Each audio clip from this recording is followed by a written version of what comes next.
अच्छा, कभी ऐसा हुआ है क्या कि तुमने कोई एक टेस्ट के लिए पूरे मन से मेहनत किया, पूरा प्रिपरेशन करके गए थे, लेकिन वो टेस्ट में तुम अच्छा नहीं कर पाए? तुम जैसा सोच के गए थे कि रिजल्ट आएगा, वैसा रिजल्ट आया नहीं।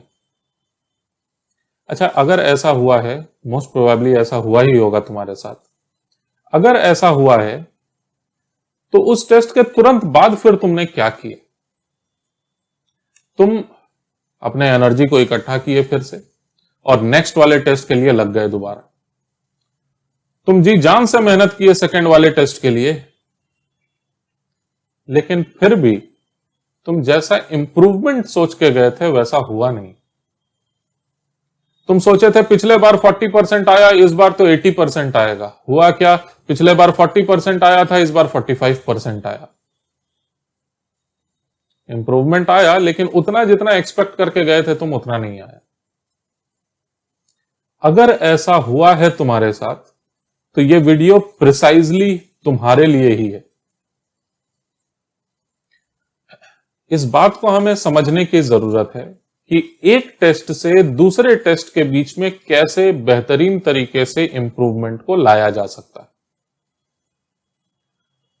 पहले टेस्ट में जो भी गलतियां हुई उसको आपको समझने का जरूरत है कि क्यों गलती हुई, आखिर उस मिस्टेक का रीजन क्या था। आप क्या कंसेप्ट को जानते ही नहीं थे, या फिर समय की कमी के वजह से क्वेश्चंस को नहीं सॉल्व कर पाए आप? इसका मतलब प्रैक्टिस की कमी है। क्या आप कैलकुलेशंस में मिस्टेक कर दे रहे थे? क्या चीजें आपको याद नहीं थी? इन बातों को समझने के बाद आपको वो रीजन पर काम करने का जरूरत है जिस रीजन के वजह से आपको कम मार्क्स आए। अगर आप खुद से इस बात को समझ लेते हो कि आखिर वो क्या कारण था जिससे कि फर्स्ट टेस्ट में आपके खराब मार्क्स आए, और उस कारण पर आप काम कर लेते हो जम के, ऐसा हो नहीं सकता कि जबरदस्त इंप्रूवमेंट ना मिले। ऐसे में जो बेहतरीन सपोर्ट की तरह काम करता है वो है आईआईटी सर्किट का concept wise detailed report card. यहां पर आईआईटी सर्किट पर कोई भी एक टेस्ट जब आप देते हैं, उसके तुरंत बाद आपको यह बताया जाता है कि आपके कौन से कंसेप्ट्स वीक हैं, आप किस कारण से टेस्ट में मार्क्स नहीं ला पा रहे हो, या यूं कहें कि आपके कौन से फंडे हिले हुए हैं। उन कंसेप्ट्स पर आपको फिर काम करने की जरूरत रहती है। काम आप करते हो, इंप्रूवमेंट आपको मिलता है। और यही सबसे साइंटिफिक अप्रोच हो सकता है आपको कोई भी चीज को सीखने का, किसी भी एग्जामिनेशन में इंप्रूव करने का। यह है एक एक्चुअल स्टूडेंट का कंसेप्ट वाइज रिपोर्ट कार्ड, जिसमें कि आप देख सकते हैं किस तरह से इस पर्टिकुलर स्टूडेंट ने कैलकुलेशन वाले क्वेश्चंस में इंप्रूवमेंट करके दिखाया है। यह इंप्रूवमेंट 69.9% के कैलकुलेशन बेस्ड क्वेश्चंस के एफिशिएंसी से बढ़ के 81.5% हुआ, और उसके बाद फिर 88% हुआ। सिमिलरली ऐसे क्वेश्चन जो कि पूरी तरह से कंसेप्ट्स पर बेस्ड थे, उसमें भी इंप्रूवमेंट साफ नजर आ रहा है हमें। सिमिलरली जो क्वेश्चंस इंफॉर्मेशन पर बेस्ड थे, उसमें गजब का इंप्रूवमेंट 75% से 92% तक लेके गया ये स्टूडेंट। इसके अलावा अब बात करते हैं कि अलग अलग कंसेप्ट्स में कौन से कंसेप्ट्स स्ट्रांग हैं, कौन से कंसेप्ट्स वीक हैं। सारे चैप्टर्स का लिस्ट यहां पर आपको मिलेगा, जिन चैप्टर्स पर बेस्ड क्वेश्चंस को आप सॉल्व कर चुके हैं। ऐसे में कोई एक चैप्टर में अलग अलग सेक्शंस में आप कहां पर गलतियां कर रहे थे, इसको बड़े आसानी से समझा जा सकता है इस concept wise detailed report card से। For example, limiting and excess reagents के क्वेश्चंस आप नहीं कर पाए थे, इस कारण से आपके मार्क्स कम हुए हैं। आपको सबसे ज्यादा जरूरत है इस कंसेप्ट पर काम करने का, इंप्रूवमेंट को लाने के लिए। ऐसा ही इस स्टूडेंट ने किया। फॉर एग्जाम्पल, फिजिक्स में ग्रेविटेशन के क्वेश्चंस तो आते ही नहीं है आपको। ग्रेविटेशन के क्वेश्चंस को आपको करने का जरूरत है। फिर से मैथमेटिकल टूल्स में कहां पर गलती हो रही है, तो मैक्सिमा मिनिमा के क्वेश्चंस आप नहीं कर पा रहे। जिससे कि बड़े आसानी से समझा जा सकता है कि कहां पर आपको अपने प्रीशियस एफर्ट को और ज्यादा समय को देने की जरूरत है। इसी तरह से लास्ट बात कि मैथमेटिक्स में कहां पर हमें और ज्यादा काम करने की जरूरत है। फॉर एग्जाम्पल, अगर आप फंक्शंस चैप्टर में देखेंगे तो आप मोस्टली गलतियां कर रहे हैं one functions, many one functions, onto functions और इन टू फंक्शंस में बताने में कि कौन से ऐसे फंक्शंस होंगे जिनको अलग अलग तरह से कैटेगराइज किया जाएगा। आप इस बात को अगर समझ लेते हो तो अगले टेस्ट में बेहतरीन रिजल्ट आने की गारंटी है। जब इसे बनाया गया था तो हम लोग ऐसा सोचे नहीं थे कि इतना जबरदस्त इंप्रूवमेंट बच्चे ला पाएंगे इस तरह के टेस्टिंग सिस्टम, इस तरह के रिपोर्टिंग सिस्टम से। जैसा सोचा गया था उससे कहीं ज्यादा बेहतर तरह से स्टूडेंट्स अपने अंदर इंप्रूवमेंट लगातार ला रहे हैं। अच्छा, इसके आगे की बात, सपोज मुझे यह पता चल जाता है कि मेरे ये दिए हुए कॉन्सेप्ट्स वीक हैं, अब उन कॉन्सेप्ट्स पर कैसे काम किया जाए।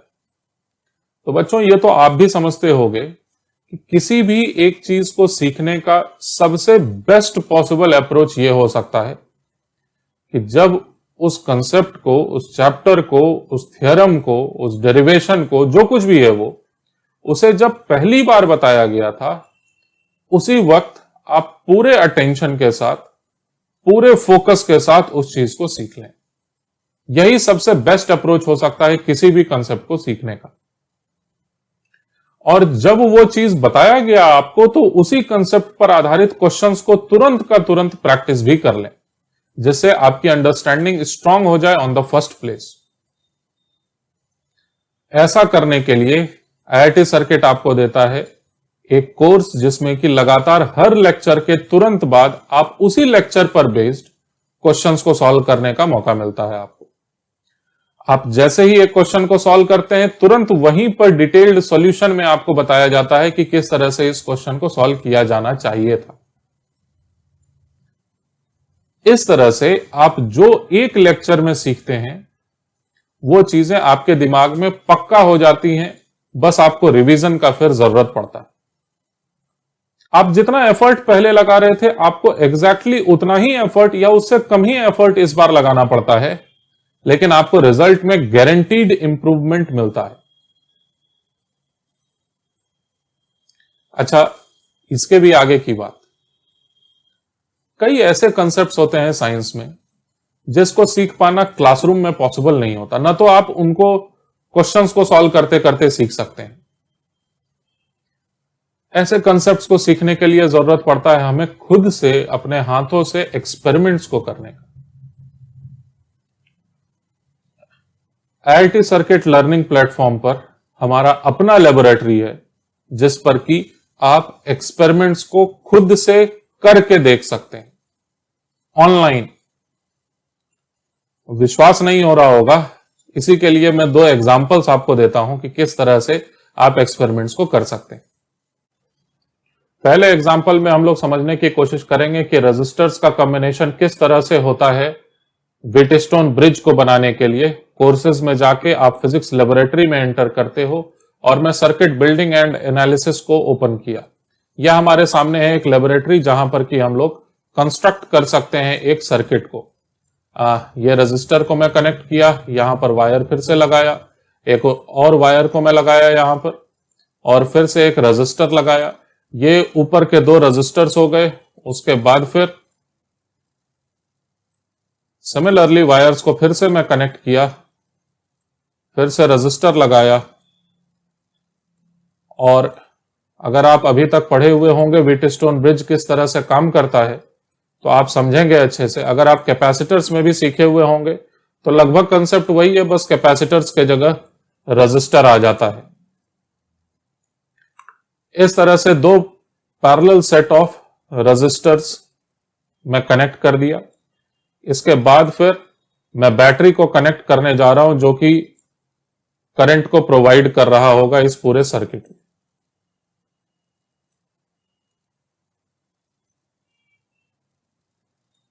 अच्छा, यहां पर अब ब्रिज करने वाला एक रजिस्टर को, या फिर मैं बल्ब को लगाने जा रहा हूं, तो ये एक वायर यहां पर लगा,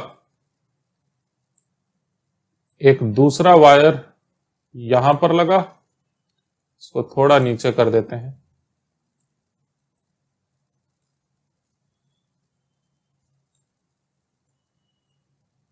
अभी बीच में हम लोग एक रजिस्टर को या फिर एक बल्ब को लगा सकते हैं, देखो कैसे।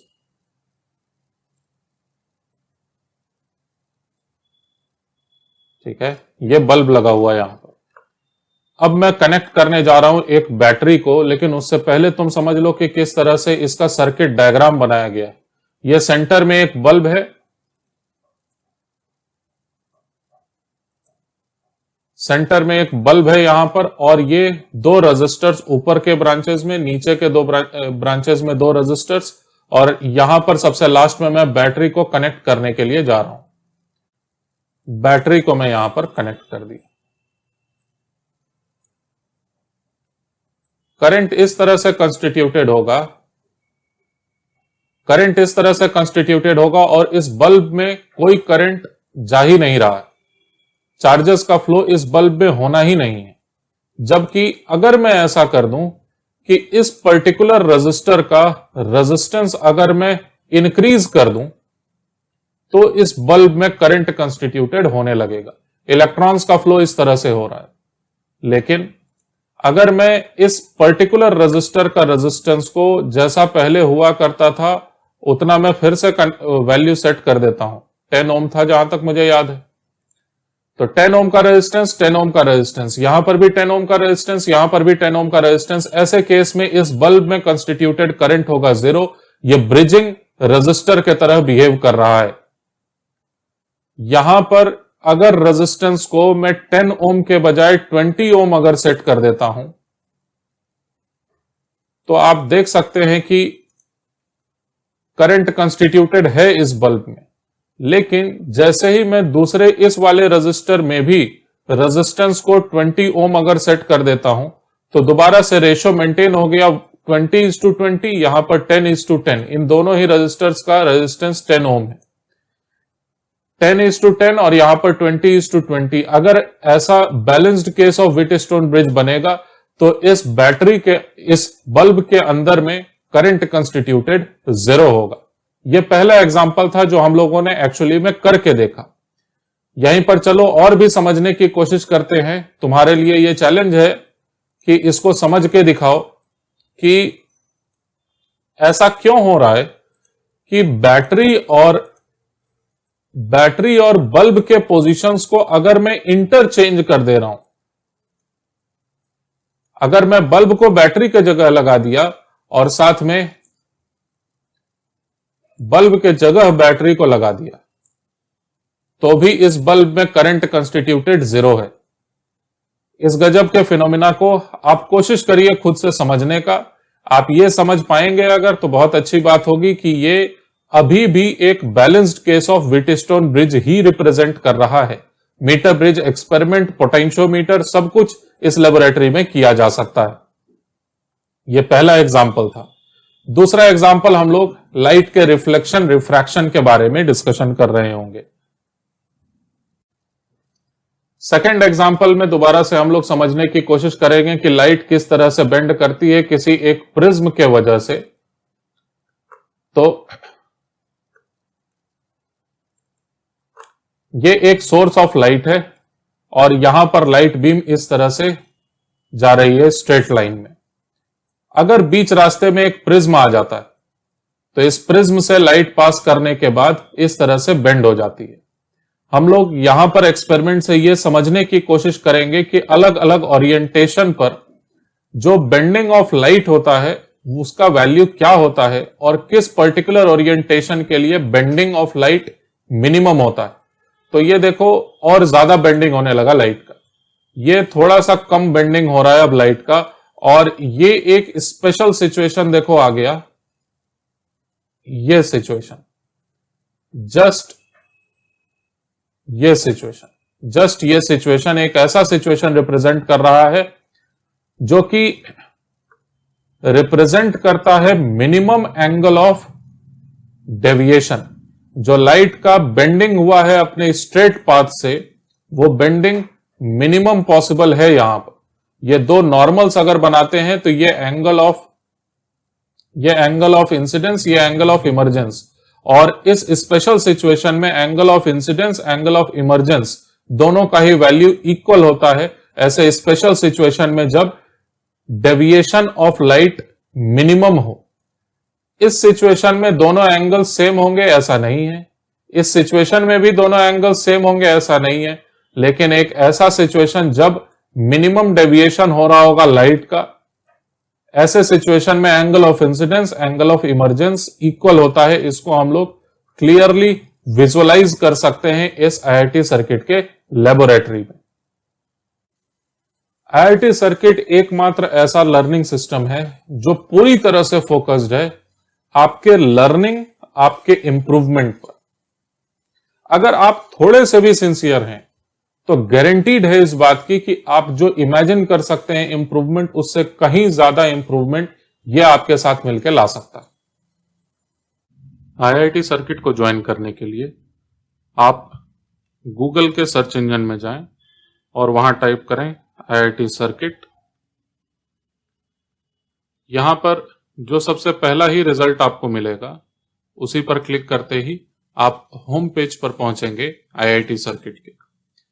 यहां पर जाने के बाद आपको साइन इन करना होगा अपने गूगल अकाउंट से।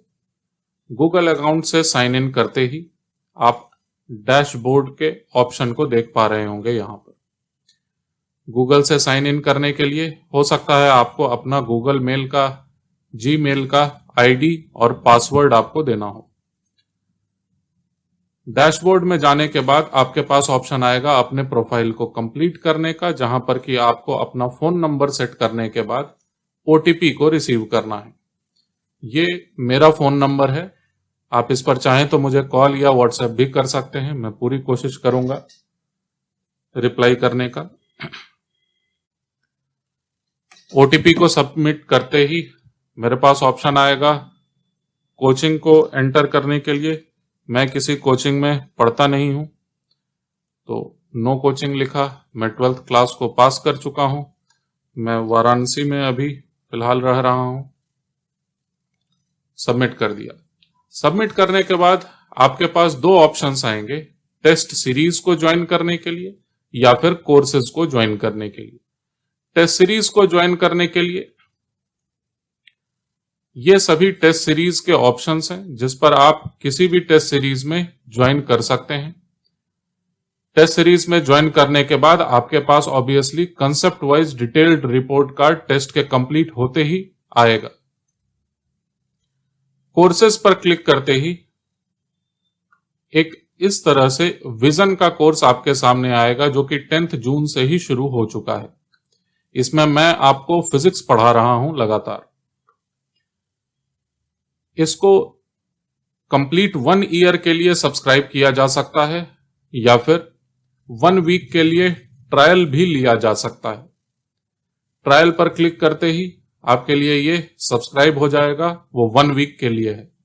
इस कंप्लीट 1 वीक के दौरान, अच्छा यहां पर लिखा हुआ है कि नेक्स्ट कब ये एक्सपायर कर जाएगा। इस 1 वीक के दौरान आप लेक्चर्स को पूरे स्पीड में अटेंड कर सकते हैं। कुछ बेसिक इंस्ट्रक्शंस के बाद आप अपने फर्स्ट लेक्चर को यहीं से शुरू कर सकते हैं।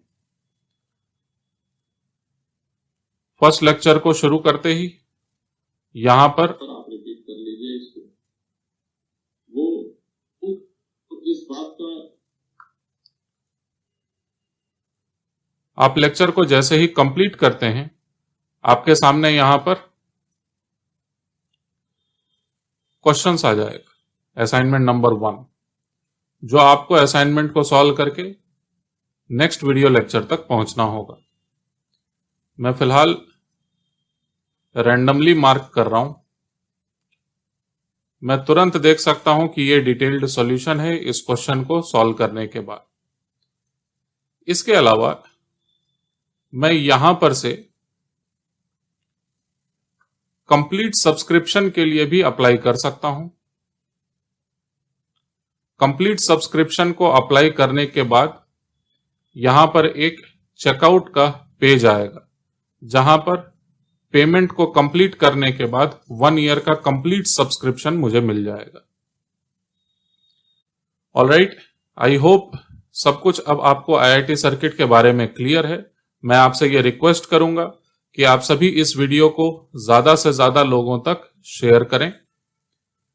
आपके सारे सजेशंस मेरे लिए बहुत ज्यादा इंपॉर्टेंट है। मैं आपसे रिक्वेस्ट करता हूं कि अगर आपके मन में कोई भी क्वेश्चन हो, कोई सजेशन हो, किस तरह से ज्वाइन करना है, इसके बारे में कुछ भी पूछना हो, आप मुझे स्क्रीन पर दिखाए जाने वाले नंबर से कॉल कर सकते हैं या व्हाट्सएप भी कर सकते हैं। जो एक्सपेरिमेंट हम लोगों ने किया इस वीडियो में, उस एक्सपेरिमेंट का लिंक कुछ दिनों के लिए वैलिड रहेगा सभी लोगों के लिए, जिसको कि मैं इस वीडियो के डिस्क्रिप्शन में लिंक दे रहा हूं। Alright, see you on IIT circuit learning platform.